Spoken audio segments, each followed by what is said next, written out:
Agora vamos para a nossa próxima palestra, do Tiago Bueno da Cunha, que trabalha na EPTC. Seja bem-vindo, fique à vontade. Pessoal, bom dia. Sou o Tiago Cunha, Bueno da Cunha também. Alguns me conhecem por Bueno, outros por Cunha, enfim. Eu atualmente sou o diretor técnico da EPTC. Entrei na EPTC em 2023 como diretor administrativo financeiro. E em janeiro deste ano, assumi como diretor técnico. E aí, uma grata surpresa, convite do João.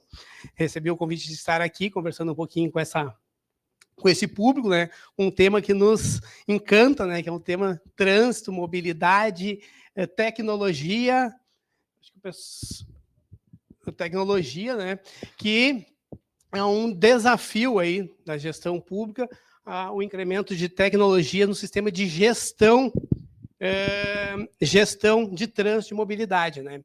Então, eu vou trazer aqui alguns dados, né, em relação ao município de Porto Alegre, que é o que nós estamos tratando, e os desafios que temos em relação à implantação de sistemas tecnológicos e inovações na gestão do trânsito e da mobilidade. Então, eu vou tentar ser um pouco breve, né, João? Porque nós já estamos na adiantada hora, mas, enfim, vamos conversando aqui e vamos discutindo. E o tema trânsito ele é interdisciplinar, o que o Felipe, né, estava falando, a GIS, muito nos toca. E a GIS, eu vou fazer um parênteses, uma brincadeira aqui, né? A GIS diz que o álcool não é o problema é o excesso. E para um bom patrulhense, o álcool não é um problema, né? O álcool é uma solução, ou seja, a nossa cachaçinha de São da Patrulha é um grande avanço aí, né?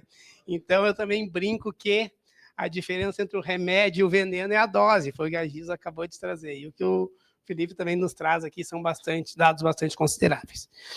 Enfim, vamos lá, tratando de tecnologia no sistema de gestão de trânsito, e também temos colegas aqui do trânsito, da mobilidade, né, o Marcos Feder, o Renato, o Diego também aqui, que nos acompanha, e outros colegas aí que também podem nos ajudar e contribuir aqui, né? Sistema de gestão inteligente, sistema tecnológico, enfim, uma série de desafios. Inclusive, essa semana tivemos visitando aí o município de Farroupilha, onde tem um sistema de gestão inteligente, integrado, bastante interessante, que nós estamos buscando, né, e conhecendo para desenvolver também aqui em Porto Alegre. E o desafio começa pelo básico, né? O que acontece? O que nós temos que gerir? O que nós precisamos discutir? E não é diferente em qualquer das cidades que tem participantes aqui. É o quantitativo de deslocamentos, de pessoas, de veículos, de usuários das vias públicas. Dados, né, públicos aí do Estado do Rio Grande do Sul, nós temos em Porto Alegre em torno de 900 mil veículos registrados, né? Os dados da EPTC, os dados mapeados, os dados de acesso, aquilo que nós conseguimos mapear, nós ingressa em Porto Alegre diariamente em torno de 165 mil veículos. Eu já digo para vocês, tende a ser bem mais, tá? Por quê? Porque são os dados contados. Tem alguns locais que nós não mapeamos, nós não contamos esses acessos. Então, em torno de 165 mil veículos. Então, considerando que nós temos 900 mil registrados em Porto Alegre, claro que nem todos circulam em Porto Alegre, mas e o acesso e o ingresso de novos veículos tem uma sobrecarga de veículos transitando aqui nessa cidade. Sem contar, né, aqueles que se deslocam de outras formas, de outros meios. Por exemplo, vou trazer um exemplo específico, transporte público. O ônibus, né? Vou trazer especificamente o ônibus. Em torno de 250 a 300 mil pessoas se deslocam de ônibus em Porto Alegre durante o dia. Então, isso é um número bastante significativo e que traz um desafio para a gestão de gerir esse deslocamento dessas pessoas, desses veículos, enfim, de todos que participam desse processo. E aí, Porto Alegre, nós temos um desafio que eu trouxe aqui para apresentar para vocês, que é o Sinal Verde, o programa Sinal Verde. O que é o programa Sinal Verde que foi implementado lá em 2023? Eu vou trazer um histórico anterior, né? O sistema semafórico de Porto Alegre tem em torno de 900 pontos quentes, pontos críticos, pontos de calor. Costumamos dizer que são pontos intensos, tá? Em meados de anterior a 2020, esses pontos, eles tinham uma conectividade de 90% a 95%. Ou seja, a rede se comunica. Isso facilita a gestão semafórica. Facilita a gestão desta sincronização, e eu vou chamar de onda verde, mas eu também depois faço uma crítica tal da onda verde. Tá? E, ao longo do tempo, isso acabou, enfim, não vamos entrar no mérito, mas começou a perder essa conectividade, manutenção, enfim, uma série de questões. Em 2023, nós identificamos que apenas 27% desse sistema estava conectado, estava comunicando. E aí nós lançamos o programa Sinal Verde. E o Sinal Verde iniciou com um upgrade do sistema semafórico existente, que modernizou e trouxe a comunicação para 70% do parque.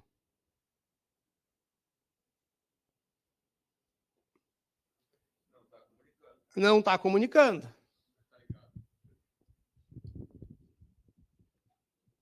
Tem que ligar, né? Tem que ligar. Para comunicar, precisa ligar. Isso aí. Então, o objetivo do programa Sinal Verde é melhorar a fluidez e a segurança do trânsito com a modernização da rede semafórica.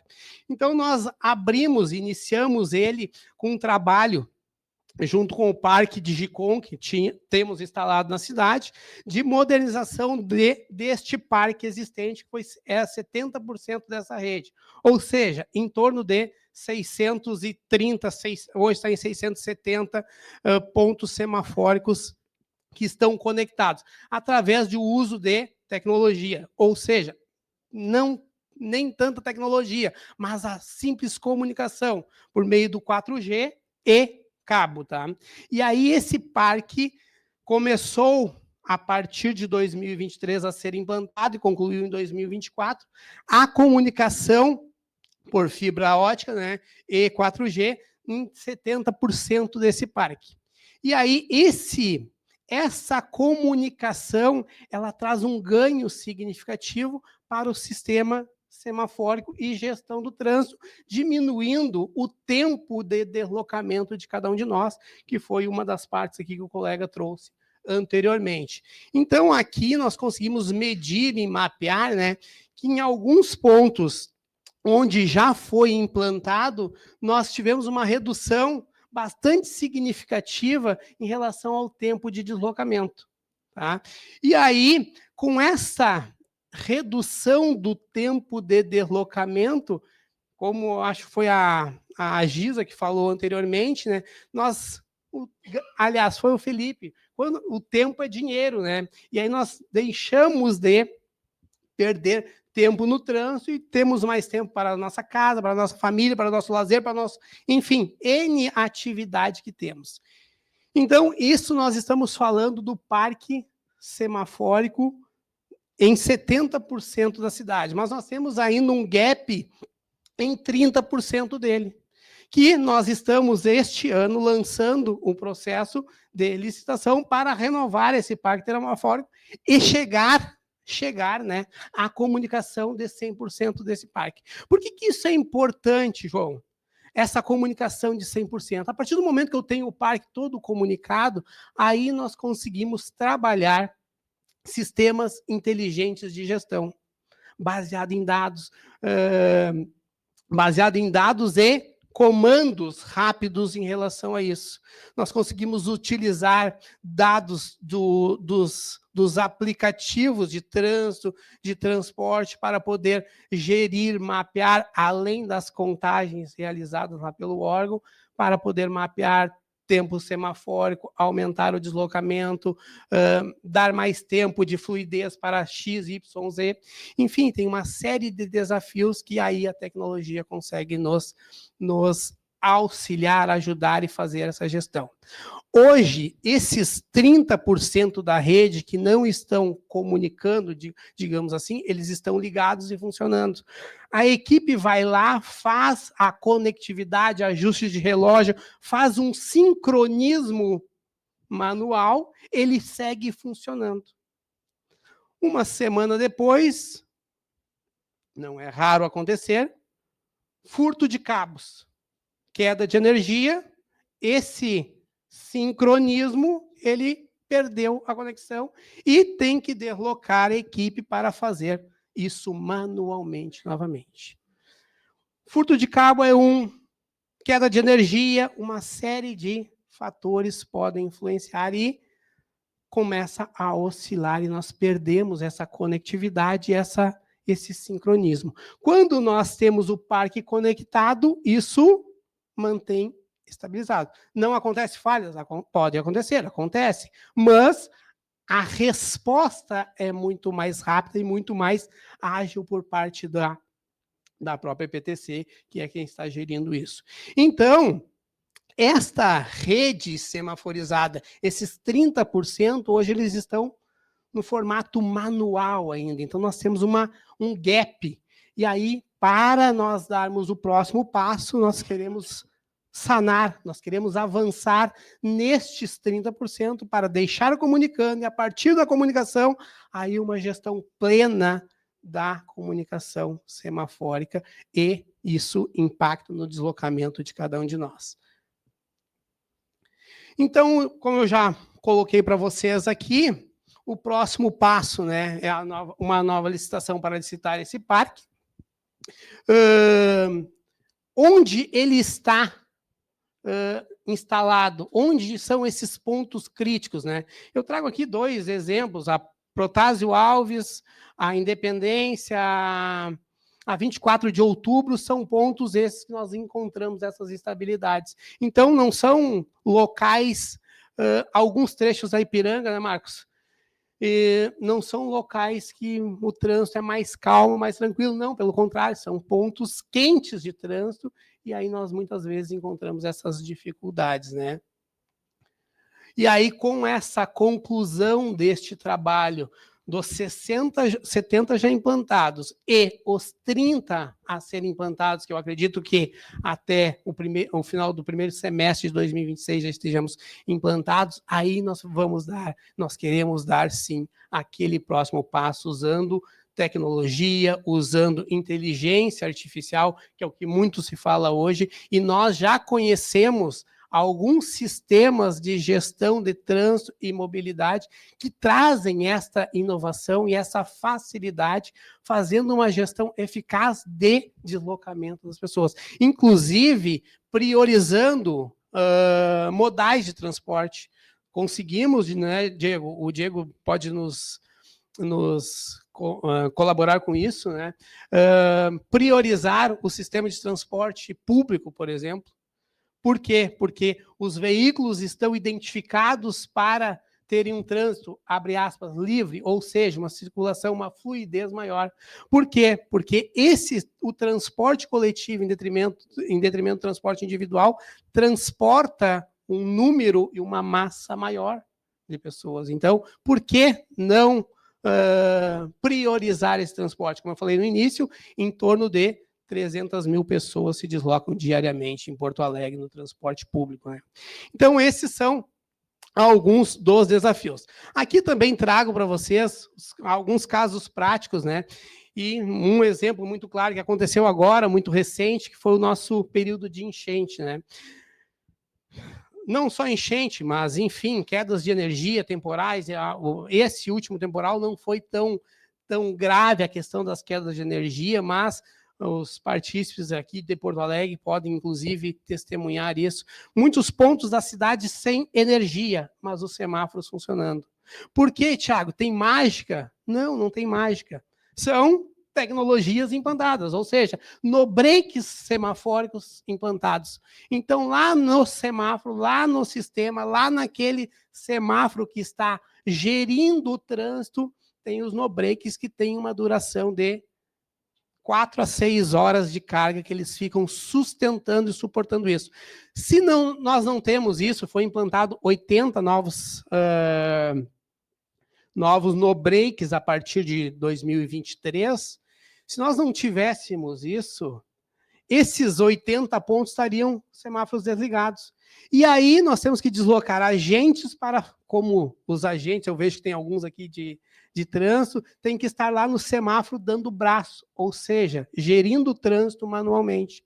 Enquanto os semáforos com tecnologia, com equipamentos, com no-breaks estão lá funcionando e gerindo o trânsito da cidade.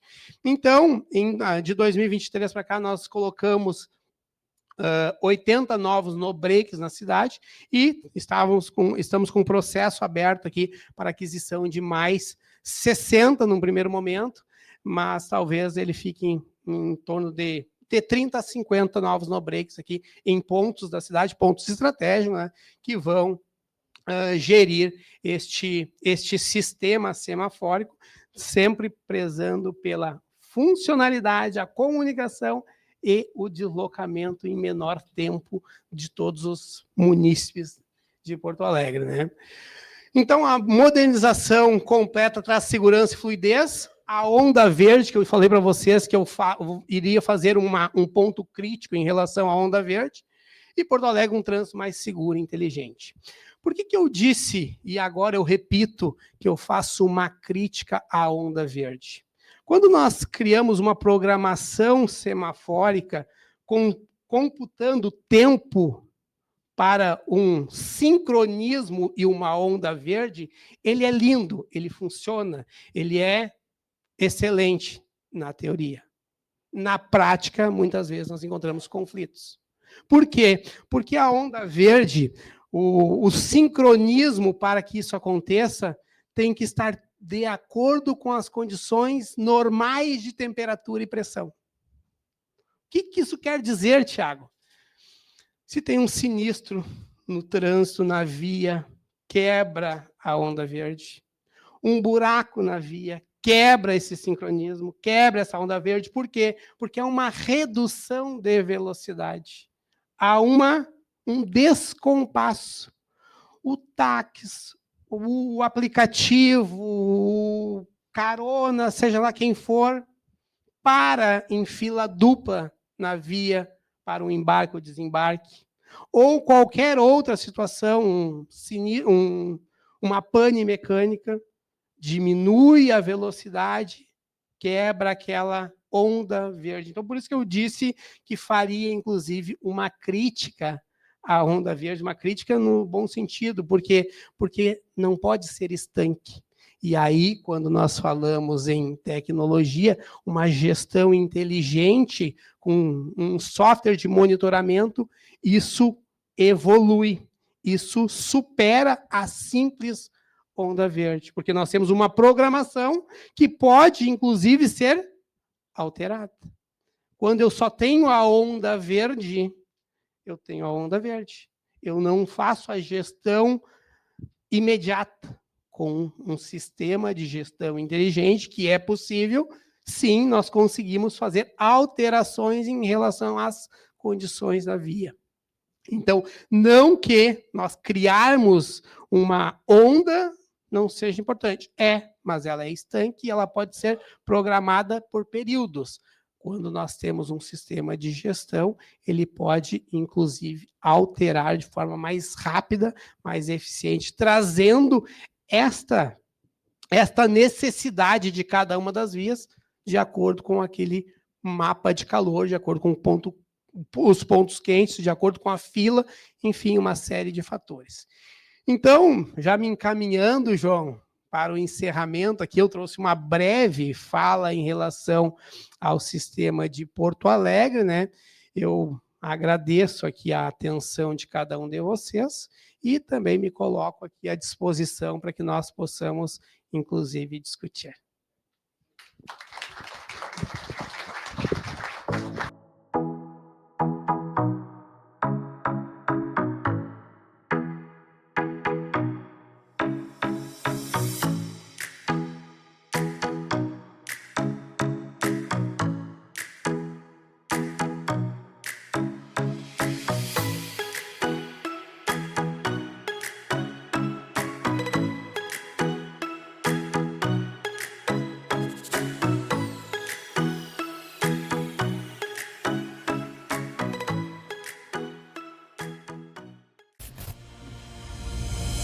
Brasil terá déficit de 530 mil profissionais de tecnologia até 2025, mostra estudo do Google. Déficit de engenheiros no Brasil chega a mais de 75 mil profissionais. Um levantamento do Google for Startups sobre a escassez no mercado de TI aponta que a ausência de tecnologia, entre outros fatores, tem impactado o setor. Você está pronto para ser o agente transformador no nosso país?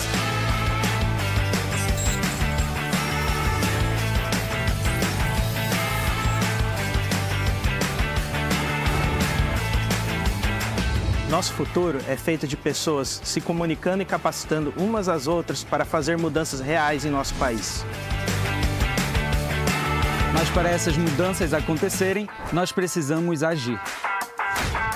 Afinal, para a inovação e sustentabilidade andarem juntos, é preciso tecnologia. E para o Brasil se desenvolver, é preciso engenharia, agronomia e geociências. Você está preparado para ser o agente de transformação que o país precisa para crescer? Te convidamos a caminhar com a gente em direção a um novo momento da nossa profissão. Chegou a hora de nos transformarmos em protagonistas dos projetos que podem mudar a vida das pessoas do nosso país.